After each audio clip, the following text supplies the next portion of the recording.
What's up, Average Dad fans? Welcome back to another video, and today is definitely a first for my channel.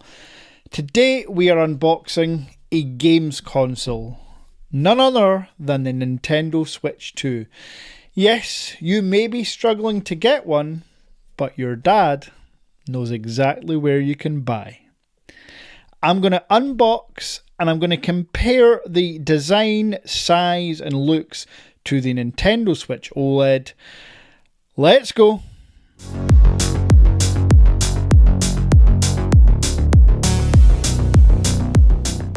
So, those that know me and know my channel know I am just not that much of a gamer.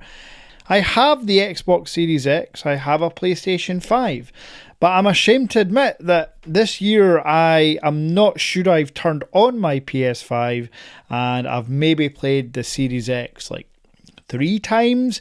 I just don't have time. But for travelling, which I do a lot, a Nintendo Switch makes complete sense. However, I've got my son's Switch OLED here. For me, having an eye condition, meaning I'm like Mr. Magoo, this just isn't that big a screen. For me, it's not really that much bigger than my phone. So having a Switch OLED, while I have played it quite a few times, it's just after a while a bit too much of a strain on my eyes. So, when Nintendo announced they were releasing the Switch 2 and it came with a far bigger 7.9 inch screen, you are damn sure I was interested. And then of course we've all seen the unboxings and the setup videos from MKBHD, and I have to say, the thing looks stunning. So, without further ado, let's get this unboxed. Now, as mentioned, you can pick up the Switch 2 from the Average Dad Tech Store. However, I am aware the price is more expensive. That is because 2 reasons. Right now, they are sold out everywhere. You cannot get hold of one for love nor money. In the UK, the Mario Kart World bundle with the Switch 2 is around £429 to £449.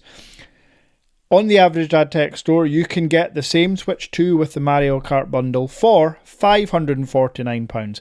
Again, I'm aware this is more expensive. I am not saying I am the cheapest. I am certainly not. What I want to do is offer and provide the best tech to every one of my viewers. And unfortunately, for right now, there is a premium on the Switch 2. As soon as the price comes down, trust me, I will have a lower price, but that could be in a month, it could be in 2 months. These are the Hong Kong versions, which means they are fully English, they have everything like any global version. To be honest, Nintendo and Switch only make global versions anyway. It's not like mobile phones where you get a Chinese ROM or Chinese version. The good thing about the Hong Kong version that we're going to see in the unboxing is it comes with a UK plug, or it certainly should do anyway, and as mentioned, it just works as normal. So, straight away in the box you get the Switch itself, which we will take out and just pop to the side for now, he says. There we go. And of course, as you can see already, that is a far bigger screen for my dodgy eyes. We then have the new Joy-Cons, which are magnetic and seem like a far easier and firmer way to grip and connect them to your device, left and right. Yeah, already in the hand you can see these are much bigger and should be far easier to use as an adult with big hands, ladies.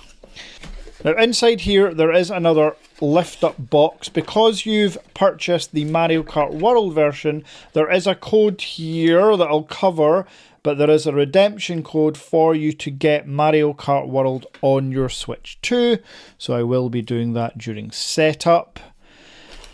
And then you get your HDMI cable. This is a HDMI to obviously HDMI. This will plug straight into your TV and this will plug straight into your dock. They are Nintendo branded, as you can see. Good.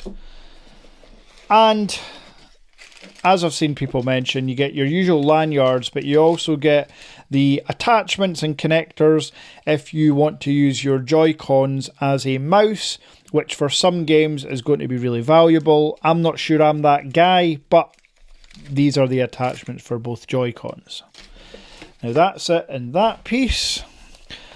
Still got a couple more things in the box. Here is your USB-C to USB-C cable, meaning that yes, the charging brick must be, as mentioned, UK wall wart. Yes, a UK wall plug. For those that don't know, Hong Kong use UK wall plugs.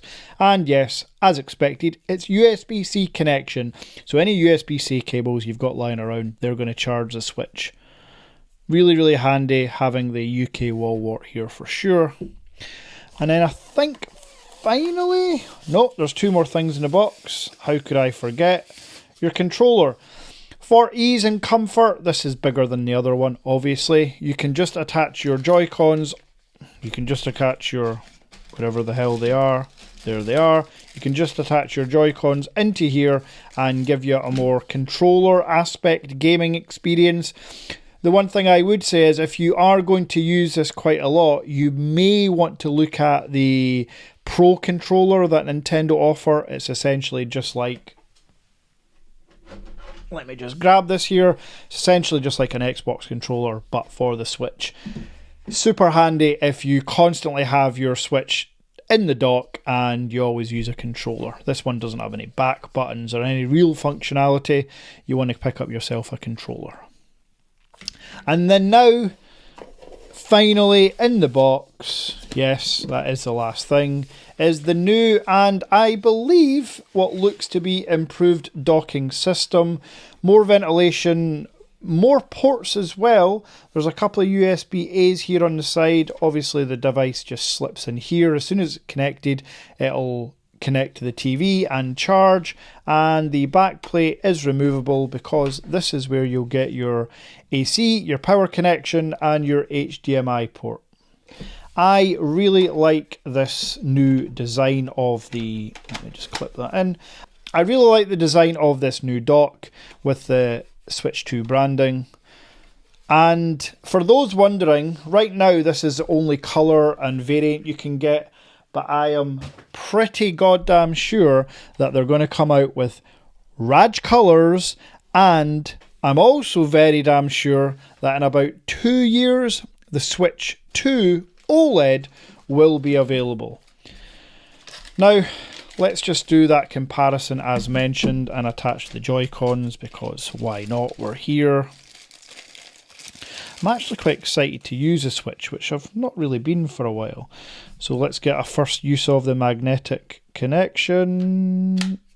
Oh yeah, I mean that was, yeah, far easier than the fiddliness of the sliders of the other one. Now it is easy when you get used to it, but see when you're not used to it for the first time? Yeah, that is, and they are going nowhere, let me tell you. These connectors are going nowhere. Now there are release buttons. Yeah, there's a release button at the back of each, and you've seen how easy that was to do. Oh, super, super impressed with this design. That is so easy to do. Anyone that's used a Switch will know. In fact, screw it, why don't I show you? With the other Switch, you still have release buttons, but you slide up. That's how you use it. And then to get them back on, just make sure they're aligned. See, I missed that one. There we go. So again, it's not exactly hard, it's just more fiddly than doing that. That is super, super enjoyable. Folks, honestly, already just holding this in the hand, oh my god, yeah, the screen, I can actually see it from back here, and the speakers, oh, they're so improved over the Switch OLED. And for me, it's got a real Steam Deck kind of design vibe, but with the blue and the orange accents. Listen to that. Wait, listen to this.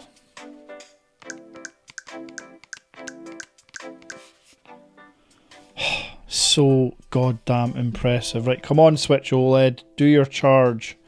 So, while this is still charging up, let's just look around with the Joy-Cons attached. You've got your usual setup. Your stick, your D-pad, your stick, your home button. There's really nothing different. Volume, up and down, and power button on the top. Here is where you're going to insert your cartridges, but as mentioned, like a lot of games, Mario Kart World, when you buy the bundle, is just a digital code. Sign in your Nintendo account and all your other games will be there. It is cross-compatible. You can use the Nintendo Switch games on the Switch 2 OLED. You can use them on the Switch 2, however, do not expect 120 Hz for most of the games. And I guess that's just another thing to mention. New chipset, new speakers, new display, and it's 120 Hz. Adaptive with, as mentioned, a much brighter screen. So while we're waiting for the Switch OLED, let me just turn this down as it is loud, which is a good thing. While we're waiting for the Switch OLED to finish charging up and do a comparison, I mean, look at the difference. I mean, look at the size and brightness of this display. Now me, with my dodgy eyes, I can actually see this. Let's see if we can do a trick. Oh.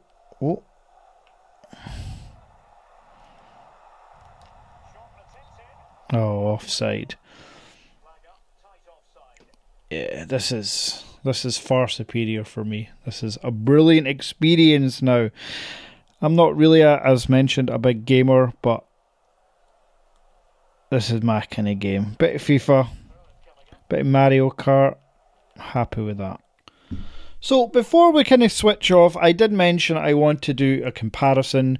As you can see here, the Switch OLED and the Nintendo Switch 2 are very different in terms of design, size, overall look and feel. The Switch 2 feels far more grown up. I'm not necessarily saying that's a good thing or a bad thing, but Nintendo are smart. They know that kids are a big demographic for them, but adults probably play the Switches just as much as children. So they have gone for a more Steam Deck aesthetic. And also, for me, the larger 7.9 inch screen over the Switch OLED is more immersive, easier to read for me, and that's key. That's not going to be the same for everyone. And no, it's not necessarily a huge difference, as you can see here. But that extra 1 inch, for me, really, really happy with it. And in terms of brightness, this is not OLED on the Switch 2. It will be in a couple of years. Well done, Nintendo. Very smart business move. But the brightness you get on this, the 120 Hz refresh rate, I can't imagine any environment where you're not going to be able to see the Switch. Right now we've got blazing sunshine, unusual for Scotland, coming in through the window, and you can see it just fine. You've seen the gameplay on it, you can see the home screens on both. You can let me know in the comments what you prefer, keeping in mind that these Joy-Cons, the back plate, the kickstand, the dock, it's all customizable. There are third-party companies out there. Nintendo will bring their own. So yeah, if design is a bit bland for you on the Switch 2, trust me, there are customizable ways around it. For me, hardware-wise, a massive step up. I review phones every week, at least one. And I always tell people, 9 times out of 10, it's probably not worth upgrading because your phones come out year on year. But in terms of the Switch, the original Switch is what, 8 years old now? The Switch OLED is about 5 years old. So we are desperately in need of a revamp and upgrade. And I think, personally, Nintendo have nailed it in terms of hardware, design.